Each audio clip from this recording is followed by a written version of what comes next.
You're listening to Rabbi Aryeh Wolbe, Director of Torch, the Torah Outreach Resource Center of Houston. This is the Jewish Inspiration Podcast. All right, welcome back, everybody. Way number 36. Way number 36 is umitrachek min hakavod, is to run away from honor. Stand up to society. Run away from honor. So, there are a couple of things when we talk about honor that are very important for us to acknowledge and to understand. The first is, we say about kavod, Yihi kvod chavercha chaviv alecha kishalach, in Ethics of Our Fathers, chapter 2, Mishnah 10. It says, the honor of your fellow should be as important to you as your own. How much we are sensitive to our own honor, our own dignity. If someone else criticizes us in public, if someone hurts our feeling in public, we take very serious offense to it. Even more so if it's someone else. It says, Chaviv alecha kishalach, like yours. Very interesting, the Rama, when he talks about the responsibilities of a husband to his wife, it says, Ohavo kegufo umechabdo yoser megufo. To love her like yourself, but to honor and respect her more than yourself. Sometimes we say, you know what? It's okay, my honor, I'm ready to forego my honor. No, you can't forego your wife's honor. You cannot forego your wife's honor. Okay, it's an important fundamental principle that if I had a story recently where there was a mother-in-law who I was caring for who had a little altercation with her daughter-in-law. The mother-in-law wasn't right. 100% wasn't right. But neither was the daughter-in-law 100% right. Okay? So there's somewhere in the middle. So I pulled the husband aside. I said to him, I know you're not married for a very long time. I know that you know your mother for much longer a time. But you better be on your wife's side because that's your job. Your responsibility is to protect and defend your wife's honor. That doesn't mean you have to be acting in a way that's disrespectful to your mother. But your responsibility as a married man is to stand up for your wife and to protect and defend her honor. Tonight I met him and I asked him, so how did it go?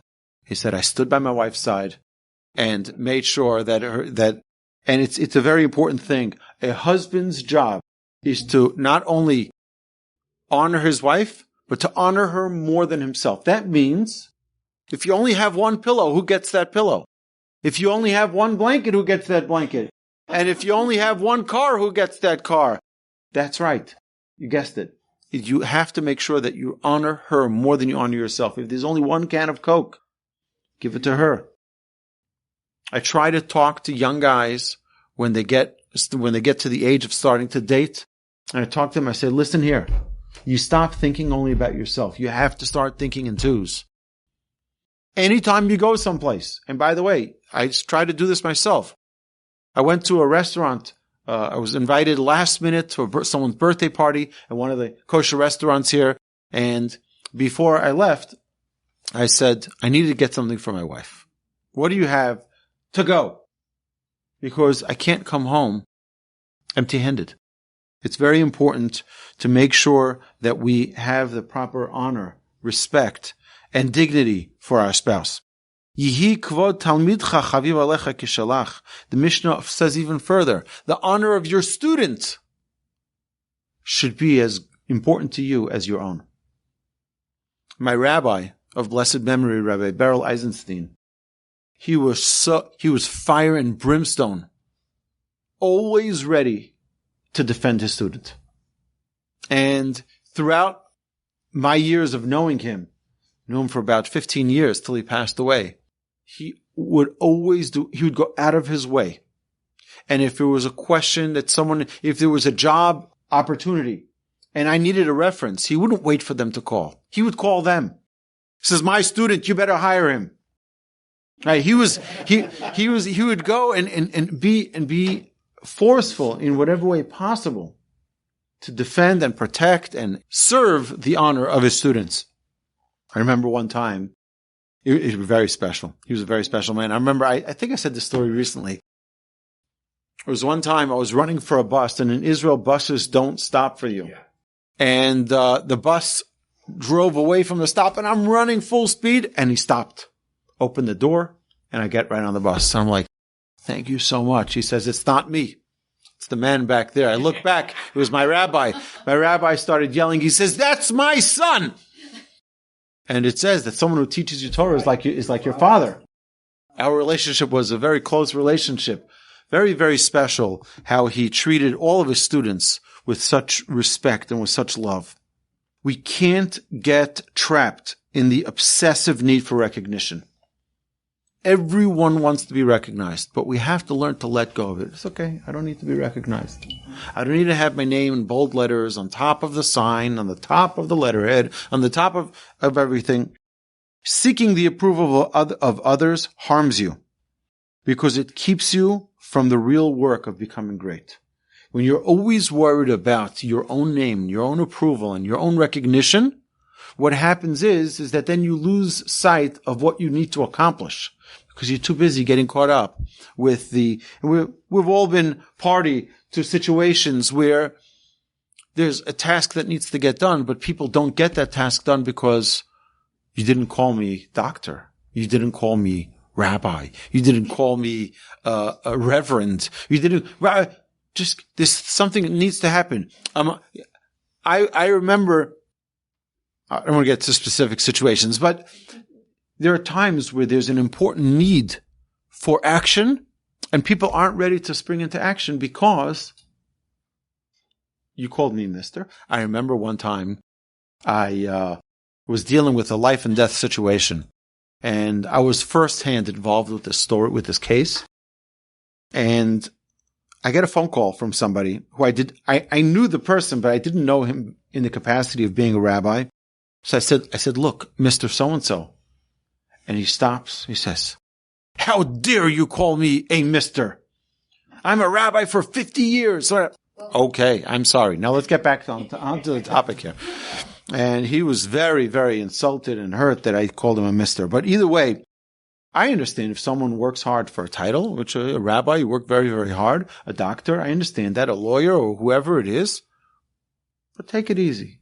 It's okay. I've had plenty of people call me mister. It's fine. You'll get over it. There are worse things. And they've called me that. They've called me worse as well. It's fine. I was talking to a rabbi recently and he told me, he says, the people I've been dealing with recently, he says the names that they call me. I said, well, welcome to the club. I said, if they didn't call you those names, you're probably not a rabbi. That's what happens. It comes with the territory. People are very argumentative and many people think, you see, the Sephardic have it easiest because whatever the rabbi says is Bible. But the Ashkenazic rabbis, it's not like that. The rabbi is just someone else you can argue with. And that's the way people do it. And you have to learn not to let the honor get the best of you. It's okay. People can disagree with you. People can argue with you. Nothing's going to happen. It's okay. People sometimes don't appreciate, doctors. What are the doctors there for? They're there to save lives. And I've seen people yelling and screaming at doctors. What have you done to my... They're the ones who are up at all hours of the day going to take care of patients, and yet they get the most grief. What can you do? That's the reality. You can't let honor block you from doing the things you need to do. Yeah, so they're going to dishonor you. So, you see this, the truth is you see this in many areas in life. You see where, if someone doesn't get the right honor, sometimes they shut down. They shut down.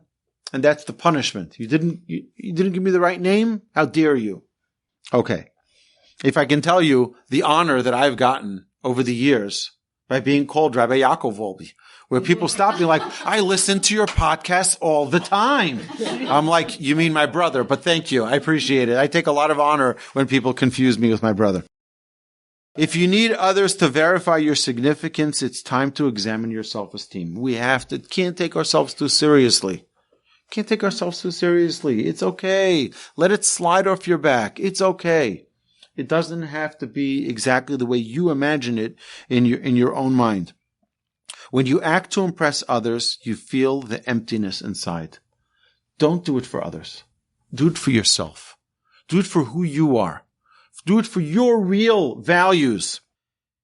When you get the urge to toot your own horn, ask yourself, who am I trying to impress? And this is something which we can all fall prey to. where we just like, by the way, I did that. I want to share with you an incredible story of from a man who passed away in the past month. Rabbi Nutter Greenblatt. Rabbi Nutter Greenblatt was a phenomenal Torah scholar. He was known as the divorce man. He was never divorced. I don't think he was ever divorced. But he was the rabbi, who knew the laws of get better than anyone. Yes, from Memphis, Tennessee. So he was an incredible man, very sharp, and he didn't really care about anybody, that. Don't try to impress him, okay? He knows more Torah than anyone. He knows more, so one time I was sitting right here at this chair, at this desk, and I knew that I had to finish the class as soon as possible because I had to run to the airport to go pick him up. It was one of the evening classes. And his flight arrived early, of course. Class ended late, of course. And I run to the airport as quickly as possible. And he didn't fly with luggage. He only had his hand luggage. He was waiting for me at the departures. So he doesn't have to wait through the whole line of the arrivals and all the cars. And he's there waiting for me. And I felt terrible. He's this 90-year-old man waiting for me. So as I ran out, took his bag, put him in the car, got him in the car. And as I started driving, I said, Rabbi, I'm so sorry. I said, I just finished class and I ran here as quickly as I could. I promise. I apologize. Please forgive me. He says to me, look, you're a grandson of a great rabbi, a great Musar master, Rabbi Shlomo Wolbe. You can hear this from me. Nobody cares that you gave a class. Nobody cares. You were late and just apologize. And it's basically, it was like, I deserve to hear that. I deserve to hear that. It was very humbling. It was I'll tell you what, there were many times after that I wanted to, excuse a thing because of something good I was doing. And I learned from him, keep your mouth shut. You have no excuse here. I'm sorry. I apologize and move on. You don't need to throw in there, I was just teaching a class. Nobody cares you were teaching a class, right? I thought it was a very important lesson to learn. Important lesson to learn. You're wrong, and just say you're wrong, and that's it. Even if you convince the whole world that you're the greatest person in the world, did you convince yourself yet? That's, at the end of the day, we're trying to convince everybody. We haven't convinced ourselves. So the ones who are really the greatest don't need convincing. They don't need to convince others. They don't need to persuade others that they're actually so fantastic and so great. Our sages teach us that honor and respect is a need for every human being. Every human being needs honor. Kavod is an internal need deep within every person to be respected. Some are virtuous to have an internal self-respect, while others need the respect from others. I'll give you an example. How do people dress today? How do people talk today? Today, you walk in the streets, you go to a Starbucks, there are women who walk in as if they're at a beach. And I wouldn't go to the beach because I don't want to see that. So why do they bring it into the Starbucks? Why do they bring it into the places where people are shopping and you go to Target and you have to see, people are like, there's no self-respect. There's no self-respect. If their grandmother saw them, they would whip them. This is the way you walk around without any self-respect. And in a way, it used to be that people in business would come in a suit and tie. And we've gotten this casual culture where you have a Steve Jobs walk in with sneakers and, with blue jeans and a t-shirt, and that's coming to work. It used to be that people before they flew, they'd get their hair done, they'd be dressed in proper attire. Today, it's everything goes, whatever, because people don't have an internal barometer of self-dignity, of self-worth. And that's a problem. That people today are ready to say anything. People are ready to march in Washington, D.C. in the most despicable fashion without having any self-respect. Self-respect for yourself. You're a human being. You're someone who's capable for greatness. And there's no self-worth. You know that the demographic that has the highest suicide rate is white-collar criminals. White-collar criminals. Here's a guy who was the CEO of a company, a wealthy guy, got caught on some tax fraud, is sitting in prison, and suddenly nobody cares about him anymore. Nobody cares. Nobody comes to ask him for his advice. No one comes to, oh, where you going? Yeah, let's go. Let's have fun. Let's go do this. So he has all these friends. Suddenly they're all gone. There's no more value. There's no more honor. It's gone. The honor has been taken away. And they have nothing left. We have to be very careful about people's honor. The work on this trait requires an individual to identify where they stand with regard to honor and respect. Respect yourself. The way you act, the way you walk, the way you dress, the way you talk. The Torah is very cognizant about this. A Torah scholar who has stains on their clothes, they have dirty clothes, is warranting death. Here you are representing the Torah, and you walk around like a shlamazel. You walk around without any self-dignity. You're representing something. Which is why it says that a rabbi, a Torah scholar, is not allowed to run. Hey, you see someone running through the mall. You hope it's an emergency. You just see some people. There has to be. That's why I do exercise, but I only do it at night. I don't feel like I am so honorable, perhaps, but the people I teach are. And I have to respect them, right? It wouldn't be respectful. I try, by the way. It's like my wife and I have this every time we travel to New York by car. We come back to Houston. So when I'll travel back, we have to stop at one of the supermarkets to buy a bottle of milk, some cereal, for the next morning. And then we'll do the big, something quick. So just a loaf of bread. So I always keep my shirt and instead of a pair of pants and a jacket in my trunk so that when we get there, I can change and go in. So what's the big deal? Because when we're driving, I drive a little bit more comfortably. I'll wear shorts and a t-shirt, right? But I said, my students are here.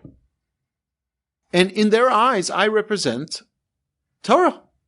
I teach Torah. For that, I need to honor and respect them. And I think that that's an important thing, at least for myself. I feel that that's a responsibility that I have. Respect your friends.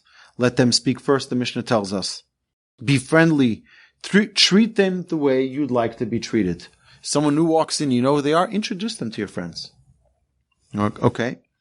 And then most of all, more importantly than anything, respect God. A person should have a respect for the Almighty. So a few exercises we can do is make a list of what people typically seek admiration for. What do people seek admiration for? Wealth, strength, skills, education, intelligence, career, health, athletics, sports, right?